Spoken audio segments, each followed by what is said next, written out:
जिस्मानी व रूहानी इलाज खुद कीजिए। आयत कुरानी से मुकम्मल झाड़ फूंक रूहानी व जिस्मानी अमराज के बारे में मुफीद मालूमात का ख़जाना जानिए। हर हफ्ते नौशाद टीच पर बराए करम चैनल सब्सक्राइब करें, लाइक और शेयर करना न भूलें। मर्ज़ की तशख़ीस। मर्ज़ मुख्तलिफ़ किस्म के होते हैं और मुख्तलिफ़ अलामतें पाई जाती हैं। उन मुख्तलिफ़ अलामतों में से बाज़ अलामतों का पिछले हफ्ते में हमने तज़किरा किया, पिछले सबक में। अब हम मर्ज़ की तशख़ीस करेंगे कि मर्ज़ जिस्मानी है या रूहानी। देखिए, पहने हुए कपड़ों के ज़रिए तशख़ीस। अगर किसी को बीमारी है तो एक तशख़ीस का तरीक़ा है पहने हुए कपड़ों के ज़रिए से तशख़ीस करना। मरीज़ का एक रात का पहना हुआ ऊपरी हिस्सा यानी बनियान, कमीज़ या शमीज़, या औरतें पहनती, कपड़ा लें और उस पर बालिश से निशान लगा दें। फिर उस पर 7 बार चहल काफ पढ़कर दम करें और फिर नापें। अगर कपड़ा बढ़ जाए तो असर जिन्नात का है, कम हो जाए तो जादू का है, कुछ तब्दीली ना हो तो मर्ज़ जिस्मानी है।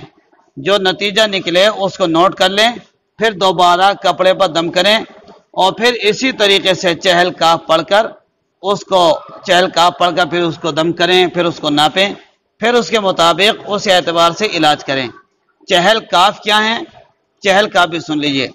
चहल काफ वो 3 अशआर हैं जो शेख अब्दुल कादिर जिलानी रहमतुल्लाह अलैह ने बतौर मुनाजात अपने दिल से मुखातब होकर कहें। उनमें 40 काफ आते हैं, इसलिए उनको चहल काफ कहते हैं। वो हैं कफा का रब्बु का कम यकफी का वाकिफता, किफ का फहा का कमीन का न मिन का लका, तकरो कर अन ककरिल करीफी कबदी, तहकी मुश्कशिकतिन कलु कलुकिन लुका, तकरो करन ककरिल करीफी कबदी, तहकी मुश्कशिकतिन कलु कलुकिन लुका, कफा कमा भी कफा कल काफी कुर्बतहु, या कौकबा कान यहकी कौकबुल फुलुका। तर्जमा है पहले शेर का, कफा का रब्बु का कमा यकफी कबा की फतन किफ का फहा का कमीना कान मीन का लका। ऐ मेरे दिल, तेरा रब पहले भी बारहा तुझे नागहानी मसाइब में किफायत करता रहा, अब भी वो ऐसे मसाइब में तेरी किफायत करता है या करेगा जिनकी वापसी या जिनका रुकना एक लश्कर जर्रार के घात लगाने के बराबर है।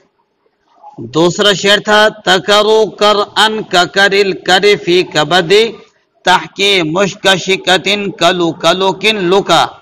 वो मसाइब बार बार हमलावर होते हैं, उनकी मजबूती व यकजाई इस तरह है जैसे एक मजबूत मोटी रस्सी की लड़ियां एक दूसरे में पेवस्त होती हैं। ये मसाइब एक ऐसे नेज़ा जन मुसल्लह लश्कर से मुशाबे हैं जो एक मोटे और सख्त गोश्त वाले ऊंट के मानिंद हैं। कफा कमा भी कफा कल काफी कुर्बतहु, या कौकबन या कवकबन कान यहकी कौकबुल फुलुका। ऐ मेरे दिल, खुदावंद करीम ने तुझे इस तमाम रंज और परेशानी से जिसमें मुब्तला हूँ किफायत की।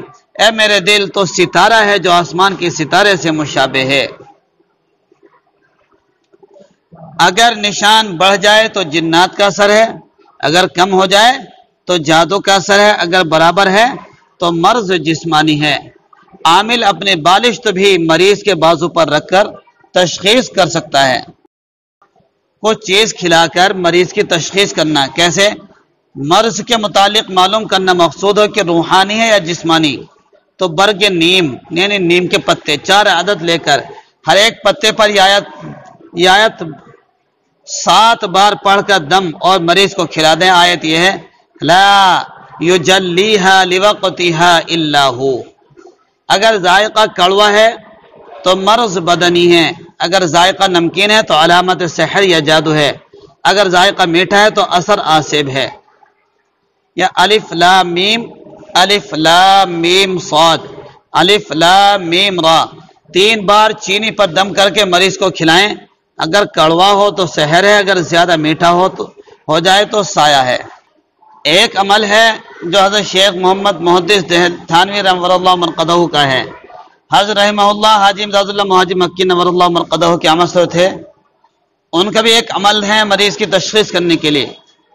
وہ یہ کہ ایک کورا سکورا لے کر، یعنی جس کو مٹی کا پیالہ لیتے ہیں جس میں پانی بھی نہ بھر گیا ہو، بالکل کورا ہو، پانی نہ گرا ہو اس پر، ایک کورا سکورا لے کر اس پر اس نقش کو لکھیں اور 7 مرتبہ مریض پر سے اتاریں، پھر آگ میں ڈالیں اور آگ کو خوب روشن کر دیں.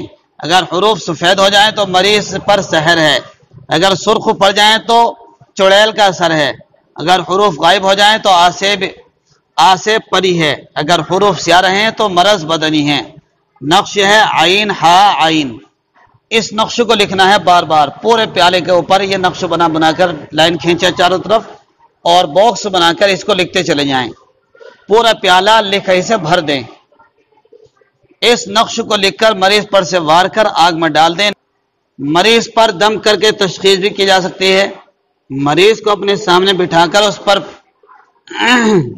درود شریف 1 بار، سورہ فاتحہ 7 بار، میم کو ملا کر جیسے بسم اللہ الرحمن الرحیم الحمدللہ رب العالمین، درود شریف پھر 1 بار. اگر مریض کے بدن پر بوجھ محسوس ہو یا مریض جھوم اٹھے تو آسیب کا اثر ہے. اگر مریض کا جسم ہلکا محسوس ہو تو اثر جادو کا ہے. اگر ان دونوں علامتوں میں سے کوئی بھی ظاہر نہ ہو تو جسمانی مرض ہے. اگر کسی کو دورے پڑتے ہوں تو دورے کے مریض کی بھی تشخیص کی جا سکتی ہے. اس سلسلے میں بہت سے عاملین سوال کرتے ہیں کہ ہمارے ہاں تو کوشش یہی کی جاتی ہے کہ کپڑا منگوایا جائے، دور کے مریض کے داہنے ہاتھ میں ایک کپڑے کی پٹی باندھواتے ہیں، پھر مریض رات کو سو کر صبح وہ پٹی اتار کر بھیجتا ہے.